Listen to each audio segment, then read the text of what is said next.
Sunday, January 20 is today, 2026. Thanks for joining me in this video. I used to say that the Nigerian internet space is full of people who do not understand the problem in Nigeria, talk less of providing solution to it. But during my previous live streaming, I had a guest who is a former Nigerian soldier, and he had an honor to represent Nigeria in UN peacekeeping mission in Yugoslavia. So this man likened the problem of Nigeria today to that of Yugoslavia. He said the present day Bosnia and Herzegovina was Muslim-dominated territory in former Yugoslavia when the Soviet Union fell. So what happened? These people were trying, the superiority game of these extremists. They want to Islamize the whole country.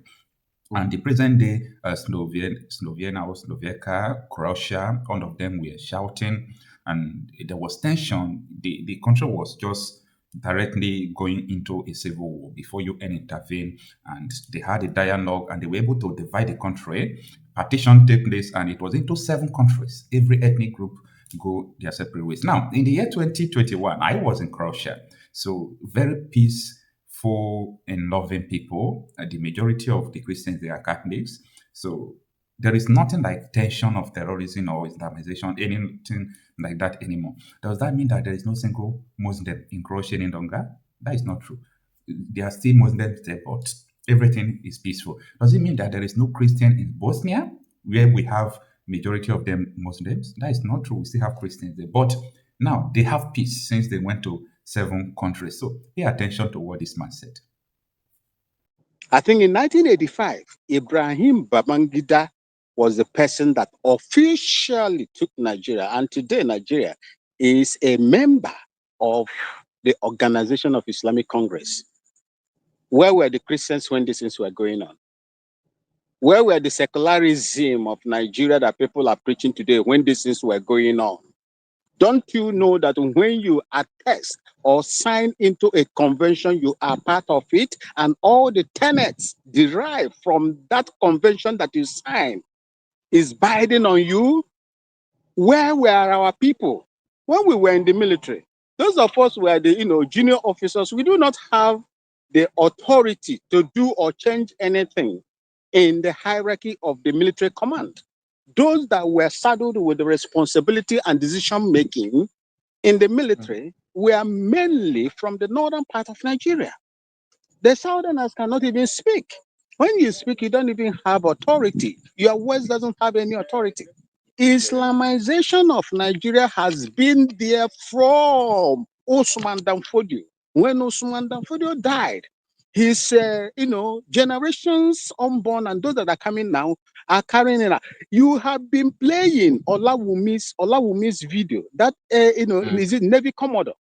You've been playing. It will take them, even if America begin to bomb them, send ballistic missiles, precision or supersonic, they will recoil. Once they recoil, after some time, they will still come on. See, the only solution for Nigeria to get away, let me say southwest, south, if there is anything like south, and southeast, to get away from these people is to go the way of Yugoslavia. I told you here before, the Bosnian Serbs are Islam. They are Muslim-dominated area in former Yugoslavian Republic. They are the Muslims. Immediately, the communist system failed in those areas, Eastern Europe. Then the Bosnians tried to take over the rest of the Yugoslavia, which they tried. Then people started crying, especially the Chinese, the Croatians, the Slovenians, the North Macedonians. They started crying. The United Nations had their cry, and they sent the United Nations Peace Protection Force in Yugoslavia. And the paved way for these people now to break away into 7 countries. Today, you cannot see the influence of Islamic tendencies or tenets or application of Islamic laws in Croatia, North Macedonia, Slovenia, and the rest of them.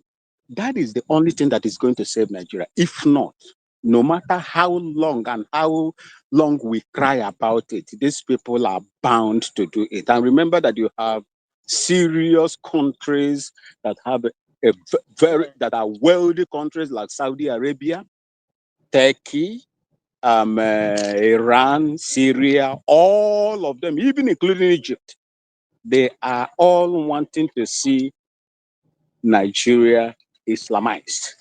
So they will fund it. Remember, I told you the former Zamfara state governor, Ahmed Yerima, when he in 2000, I was still serving as at that time, 2000, January 2000, when he introduced Sharia in the north.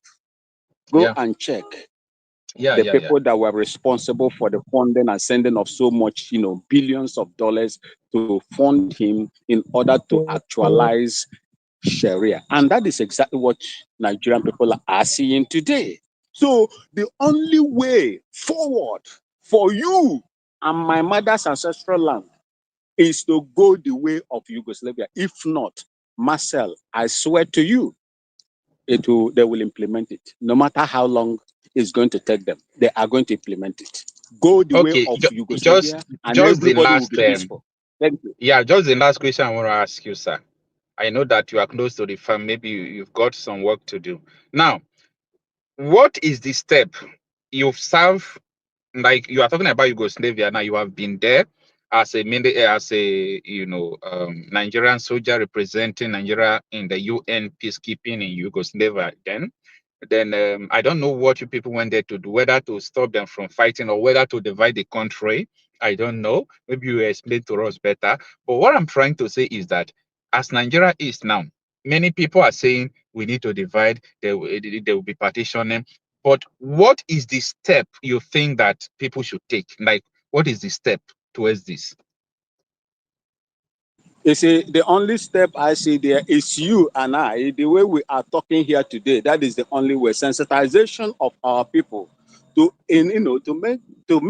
let them know that there is no hope in Nigeria as long as Islamic religion, is holding its way, especially in the northern Nigeria, is to at least do what these people did. Because you see, just like if somebody told you that evangelist Ezekiel Chama, the America will hear his voice. That will also tell you that when you cry and cry just like evangelist, Ezekiel cried, they will hear you because it is evidential in that country that Christians are on the verge of being terminated.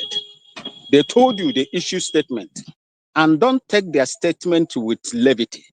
They told you convert to Islam or die, and go to those places, go to those areas that they are, buying and unleashing their mayhem.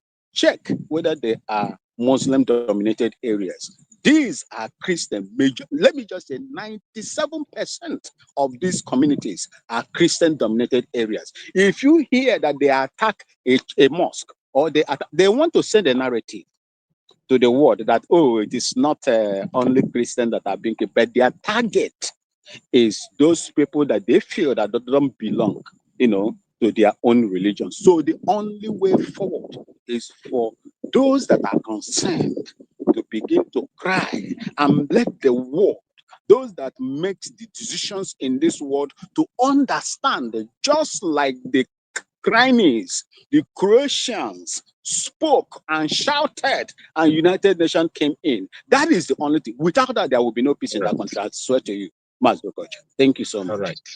All right. Thank you so much, Mr. Awimbo. And for me to say this, let me say this before I go. Let me say this before I go. All right. Any Nigerian that is hoping for a new Nigeria, any Nigerian that is hoping for a new Nigeria is a mirage. It's a mirage. You see, the foundation of Nigeria, that 1999 constitution can never make you a Christian to be protected as long as Islam is involved in Nigeria. And it's not only a Christian, it's not only a Christian, sir. It's just like what I was telling people from the beginning of this program. This Yoruba traditional, people. There is a woman that was forced to convert to Islam, and she refused. They burned her houses, and the woman is crying out loud. Nobody is there to help her. No, go and see. I It's think wrong. in a lorry they ban the traditional. In a lorry they ban the Yoruba indigenous people, the traditionalists, from carrying out their isheshe, and that was That is what. exactly what their prophet. Yeah. That was exactly how their prophet took the war to Medina. They, I do those that worship idols. That was they took jihad on them, and eliminated majority of them. Some of them run into exile. So that's the template that is going to play in Nigeria. And they are setting their feet little by little with Nigerian government and the 1999 constitution aiding them. Aiding them. If you go and listen to Obasanjo's address, he said 2000, when the Sharia incident started, that states have the right to practice their own law. But you have a section in the Nigerian constitution that bars every state from carrying out state religion. But Yeah. the Nigerian government allowed them to introduce the tenet of Islam, which was the introduction of Sharia. So how do you want to tell me that these people will not get grant to do whatever they? That is the reason why you see the spiral effects of the introductions of these tenets of Islam is what is happening. And for It's all those right. of you that are here, I would like you to read this. If you want to see that Islam is not tolerant to you and me, go and read Quran chapter 9, verse 29. Quran 29. Yeah. chapter 9, verse 29. I said it here before. I would like those of us that are watching to go and read and see what awaits you if you continue to see a new Nigeria where these terrorists are having stronghold on. Thank you so much for having All me. right. God bless All right, Mr. Wimbo. Thank you so much. I really appreciate.